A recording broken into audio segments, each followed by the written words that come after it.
주님께서 여러분과 함께 또한 사제의 영과 함께 요한이 전한 거룩한 복음입니다. 주님 영광 받으소서. 하나님께서는 세상을 너무나 사랑하신 나머지 외아들을 내주시어 그를 믿는 사람은 누구나 멸망하지 않고 영원한 생명을 얻게 하셨다. 하나님께서 아들을 세상에 보내신 것은 세상을 심판하시려는 것이 아니라 세상이 아들을 통하여 구원을 받게 하시려는 것이다. 아들을 믿는 사람은 심판을 받지 않는다. 그러나 믿지 않는 자는 이미 심판을 받았다. 하느님의 외아들의 이름을 믿지 않았기 때문이다. 그 심판은 이러하다. 빛이 이 세상에 왔지만 사람들은 빛보다 어둠을 더 사랑하였다. 그들이 하는 일이 악하였기 때문이다. 악을 저지르는 자는 누구나 빛을 미워하고 빛으로 나아가지 않는다. 자기가 한 일이 드러나지 않게 하려는 것이다. 그러나 진리를 실천하는 이는 빛으로 나아간다. 자기가 한 일이 하느님 안에서 이루어졌음을 드러내려는 것이다. 주님의 말씀입니다. 그리스도님 찬미합니다.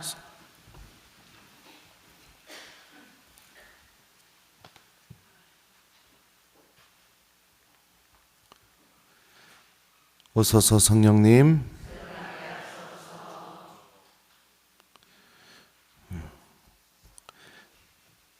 하느님께서 세상을 너무나 사랑하신 나머지 외아들을 내주시어 그를 믿는 사람은 누구나 멸망하지 않고 영원한 생명을 얻게 하셨다. 안녕하세요. 당황스러운 일이 벌어졌습니다. 기계가 됐네. 또 강론 날아간 줄 알았습니다. 안 나와요. 환장하겠습니다. 그래도 할 수 있습니다. 걱정하지 마십시오. 오늘 복음에서 예수님께서는 하느님이 우리를 사랑하고 계신다 라고 말씀하십니다. 그리고 그 사랑의 크기가 어느 정도냐? 외아들을 내주시어서 우리가 영원한 생명을 얻게 할 정도로, 그 정도로 하느님께서 우리를 그렇게 사랑하고 계신다. 그러니까 세상에 그런 부모는 없죠. 자기 하나밖에 없는 아들, 딸 희생시켜서 다른 사람 살리는 거. 예를 들면 여러분들 그런 거 허락할 거예요? 어떤 잘 알지도 못하는 사람인데 갑자기 어느 날 내 딸이 아니면 내 아들이 와가지고 어머니 저 간하고 신장 좀 저 사람한테 이식해주고 싶습니다. 이럴 때 어떻게 할 겁니까? 하나도 모르는 사람인데 하나밖에 없는 내 딸 아니면 내 아들이 와가지고 1번 어서 가서 이식해줘라 이렇게 얘기한다. 2번 얘가 정신이 나갔구나 그러면서 막 혼을 낸다. 3번 하던 말던 네 마음대로 해라 이런다. 자, 몇 번이에요? 네, 그죠. 보통은 그래요. 그죠? 근데 하느님은 예수님을 우리를 살리기 위해서 내어주셨습니다. 그리고 그 하느님의 사랑이 얼마나 큰지 우리는 성주간을 통해서 또 부활 미사를 통해서 이미 체험했죠. 복음에서 또 다른 신비가 또 밝혀지게 됩니다. 하느님께서 예수님을 보내신 게 우리를 심판하기 위한 것이 아니라는 것이죠. 하느님께서는 예수님을 보내신 이유가 우리를 구원하시기 위해서 보내주셨다고 말씀하시죠. 하느님께서 아들을 세상에 보내신 것은 세상을 심판하시려는 것이 아니라 세상이 아들을 통하여 구원을 받게 하시려는 것이다. 그리고 예수님을 통해서 구원을 받는 삶으로 넘어가는 것이 바로 그분을 우리가 믿고 그분의 말씀을 내가 따르고 그분께서 우리에게 제시해 주신 생명으로 향하는 길을 걸어 나가는 것. 이게 바로 우리가 구원을 얻는 길이죠. 하느님은 이미 우리에게 이 놀라운 사랑을 보여주셨습니다. 여러분들이 십계명 다 어겨도 하나님은 어떻게 해서든지 여러분들 구원하시려고 하실 겁니다. 내 스스로 나 같은 사람은 하나님께 용서받을 수 없고 구원받을 수 없어. 그렇게 내 스스로 단정을 짓는다 하더라도 하나님은 마지막 순간까지 여러분들 절대로 포기하지 않으시고 어떻게 해서든지 당신의 전지전능한 힘을 다 동원해서 여러분들이 다시 구원받게 하실 겁니다. 이게 하나님의 사랑입니다. 근데 중요한 사실이 하나가 있습니다. 이 사랑을 내가 거부하고 있다면, 이 사랑을 내가 받아들이지 않고 있다면 하나님의 이 엄청난 사랑과 그분의 그 전지전능하신 힘으로 나를 구원하시기 위한 하나님의 계획도 이루어질 수가 없는 겁니다. 이루어질 수가 없어요. 그러니까 열쇠는 누가 쥐고 있느냐? 내 자신이 쥐고 있다는 겁니다. 빛으로 나아가는 삶, 주님 말씀 안에 머물고 영원한 생명을 준비하는 삶, 우리는 이 삶을 사랑할 수 있어야 됩니다. 근데 많은 사람들은 빛으로 나아가는 삶을 좋아하지 않습니다. 하나님은 믿고 있다고 하면서 기도하지 않는 신앙인들이 넘쳐납니다. 넘쳐나요. 하나님을 믿고 있다고 하면서 자신의 노후를 하나님께서 주시는 구원을 얻기 위해서 준비하지 않는 신앙인이 넘쳐납니다. 하루하루 그 외로움과 공허함을 달래기 위해서 술, 흥미거리, 아니면은 자랑할 거리, 이런 것들로 그냥 마음속에 가득 차서, 아니면은 끝도 없는 원망, 자녀들에 대한 원망, 세상에 대한 원망, 정치인들에 대한 원망, 그냥 원망의 대상이 하나 생기면 그 끝도 없는 원망과 미움 속에서 삶의 마지막을 살아가고 있는 그런 신앙인도 굉장히 많습니다. 우리 한번 생각해 봅시다. 하나님이 왜 우리에게 시간을 허락하실까요? 죽고 싶어도 왜 죽지 않게 만들까요? 왜 그럴까요? 1번, 죄 더 져서 지옥 가라고. 2번, 회개할 시간을, 회개할 수 있는 마지막 기회를 나한테 끊임없이 베풀어 주고 계셔서. 몇 번일까요? 그렇죠. 교회 안에서도 이런 하느님의 사랑을 우리가 기억하고 신앙의 본질, 주님의 말씀을 사랑하고 말씀이 인도하는 길을 걸어가고 그러면서 영원한 생명을 바라보고 내가 하느님이 나를 사랑하고 계시다는 것을 성체 안에서 체험하고 이러고 살아가는 것이 신앙생활이 깊어지면 깊어질수록, 오래되면 오래될수록 그게 자리 잡혀야 되는데, 신앙생활이 깊어지면 깊어질수록 어떻게 하느냐? 사람들과의 인맥, 거기서 주고받는 상처, 기도는 더더욱 사라지게 되고 하느님의 말씀에는 더더욱 관심이 없고, 영원한 생명도 머리로는 알고 있지만 그 생명을 하나도 준비하지 않고 오로지 세상적인 것들과 그냥 그런 것들을 얻기 위해서 거기에 대한 욕심과 탐욕 안에서 그냥 마지막까지 그렇게 살아가는 그런 신앙인들이 굉장히 많습니다. 안타까운 현실이죠. 믿음을 갖고 있지만 믿음이 힘을 드러내지 못하는 그런 상태입니다. 예수님은 분명히 말씀하십니다. 하느님은 우리를 구원하시기를 원하시지 심판하기를 원하시는 분이 아니라고 오늘 복음에서 분명히 말씀하시죠. 근데 그 심판을 누가 내리느냐? 내 자신이 내린다고 복음에서 얘기합니다. 그 심판은 이러하다. 빛이 이 세상에 왔지만 사람들은 빛보다 어둠을 더 사랑하였다. 그들이 하는 일이 악하였기 때문이다. 그러니까 빛 안에 머물지 않고 그 어둠 속에 머물면서 하느님과 아무 상관없이 살아가는 것이 행복하고 편안하고 좋고 기쁘고, 주님의 말씀을 듣는 것보다 비싼 가방 하나 사는 것이 더 나를 기쁘게 해주고, 성체를 모시고 하느님께 내가 사랑받고 있는 자녀라는 사실을 내가 체험하는 것보다 비행기 타고 어디 멀리 가서 하느님도 다 잊어버리고선 내 욕망 채우고 오는 것이 더 기쁘고 사람들에게 더 자랑할 수 있는 거리고, 그렇게 하느님이 아닌 것을 너무나 좋아하고 있는 내 모습, 자세, 내 모습이요 스스로 나를 심판한다는 거죠. 주님, 저는 당신께 속한 사람이 아닙니다. 주님, 저는 당신과 함께하는 것이 너무 괴롭습니다. 주님, 저는 당신 없이 살아가는 것이 행복합니다. 내 행동이 스스로 하느님 앞에서 그렇게 드러내고 고백하는 거죠. 그거 자체가 심판인 거죠. 이미 나의 모습 자체가 내 자신을 심판하고 있다는 겁니다. 오늘 일독서 말씀을 보면 여러분들 대사제와 사도가이파 사람들이 시기심에 가득 차서 사도들을 붙잡아다가 감옥에 가두었다고 오늘 일독서가 전해요. 시기심, 그죠? 질투하는 마음. 이게 원래 시기심이라는 단어가 여러 뜻을 갖고 있습니다. 질투, 시샘. 분명히 악에서 나오는 마음이죠. 근데 그 감옥에 가두었던 사도들이 어떻게 되느냐?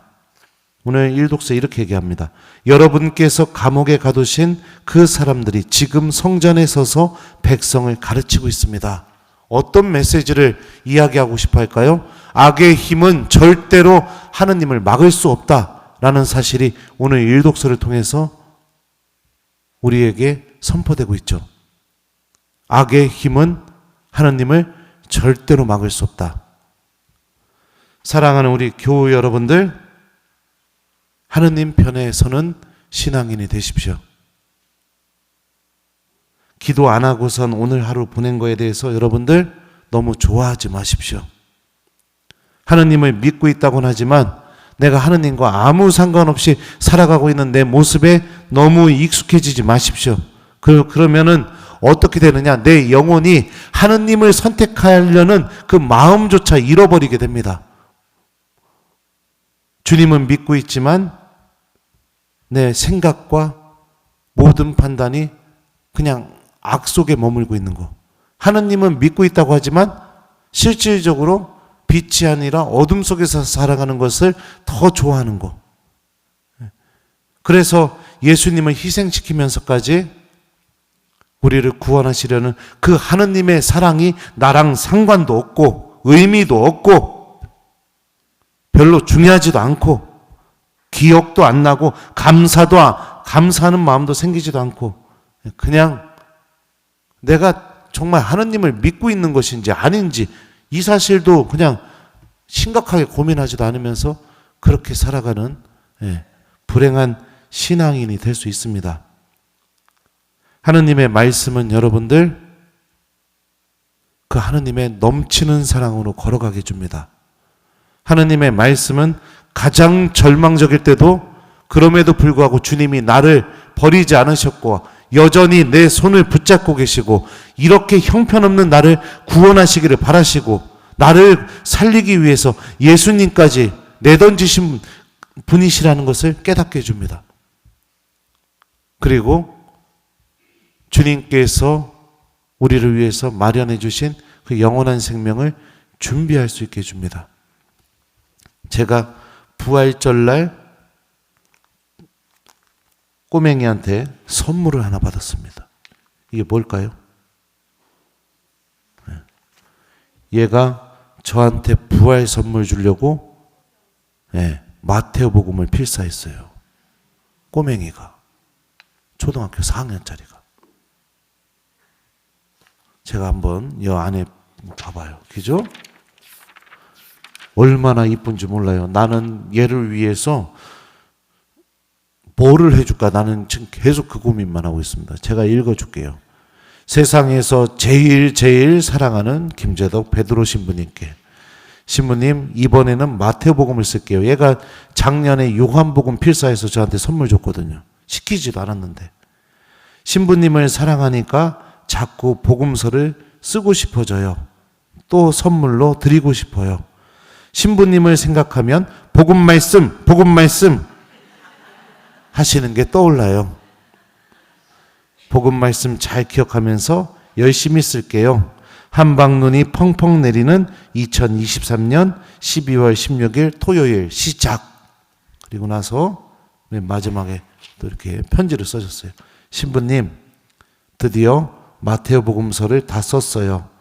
아주 뿌듯해서 제 속이 뻥 뚫리는 느낌이에요.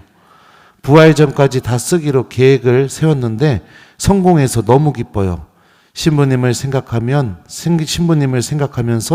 열심히 정성껏 썼어요. 미사 시간 복음 때 마테오복음 내용이 나오면 내가 썼던 게 나오네 반갑고 신기했어요. 요한복음, 마테오복음 이렇게 두 복음서를 쓰고 나니까 예수님 말씀을 더 잘 알게 된 것 같아 참 좋아요. 부활 선물로 신부님께 드려요. 신부님이 기뻐하시면 좋겠어요.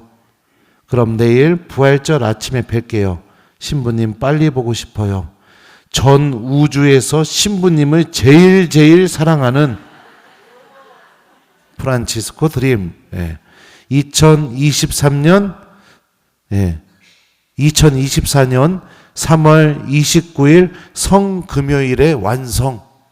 예수님 돌아가신 날 복음을 이렇게 다 쓴 거예요. 저 선물을 주려고.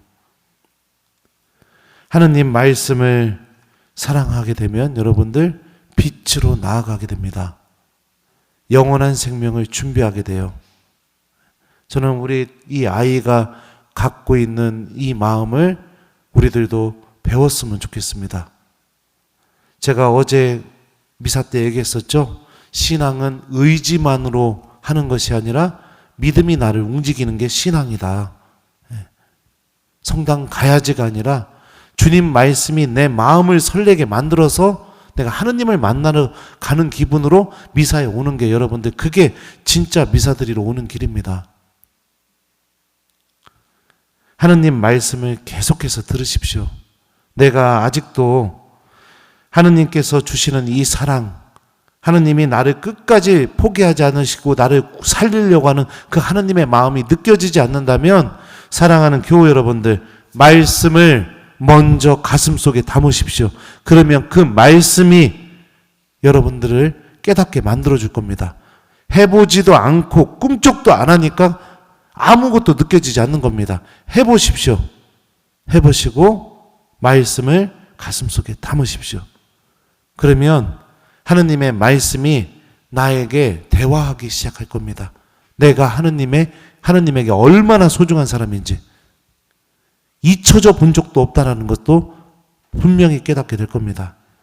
우리 모두 하느님 사랑의 주인공이라는 거, 오늘 말씀이 우리에게 전해주는 이 메시지를 깊이 있게 오늘 하루 곰곰이 생각하면서 오늘 하루부터 빛으로, 다시 말하면 하느님 안에 머무는 것을 더 좋아하는 사람이 될 수 있도록 하느님 말씀을 가슴속에 담고 살아가는 오늘 하루를 보냈으면 좋겠습니다. 숙제 드려요. 오늘 숙제는 여러분들 이 말씀을 좀 마음속에 간직했으면 좋겠어요. 하느님께서는 세상을 너무나 사랑하신 나머지 외아들을 내주시어 그를 믿는 사람은 누구나 멸망하지 않고 영원한 생명을 얻게 하셨다. 이 말씀을 좀 가슴에 담고 오늘 자주 좀 기억해보는 하루를 보냈으면 좋겠습니다. 이게 너무 길어서 좀 기억하기가 어렵다면 여기까지만 해봐도 좋을 것 같아요.